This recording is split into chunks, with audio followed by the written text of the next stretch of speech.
খাইছেন কোন জায়গা বই খাইছে কেটা খাইছে সঠিক করতে আমরা খাইবে হুনছি নেছে আসমুর আমরা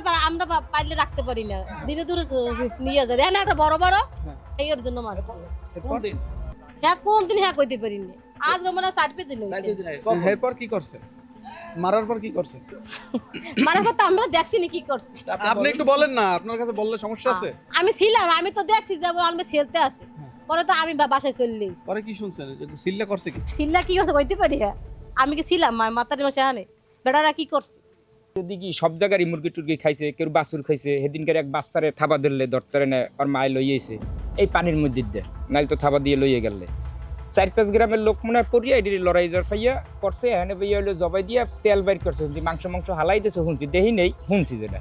যে তেল বাইর করার লেগে পেডা রাখছিল একটু এই হ্যাঁ কারা বা কে কইতে পারুম না শুনছি 4-5 গ্রাম দিয়ে লোক আইছে সরেজমিনে খোঁজ নিয়ে জানা যায় স্থানীয় হারিস, নুরুল আমিন, জামাল খলিফা ও কামাল খলিফা মিলে শিয়ালগুলোকে ধরার পর সেগুলো জবাই করে তার গোশত রান্না করে খেয়েছেন। খাইছে জানেন ওটা রুটি দিয়ে বানাইয়া এবার আমি পাক করিয়া ভুনা করিয়া তারপর রুটি দিয়ে খাইছে কতজন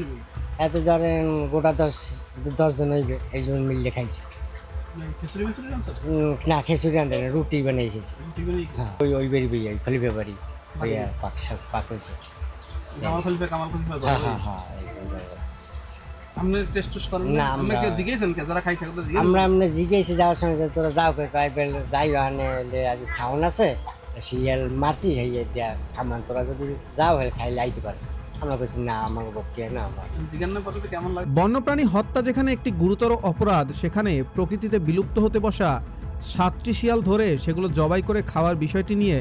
মিশ্র প্রতিক্রিয়া দেখা গেছে সচেতন মহলে। এই বিষয়টি গর্হিত অপরাধ জানিয়ে বরিশাল বন বিভাগ বলছে পুরো বিষয়টি খতিয়ে দেখা হবে।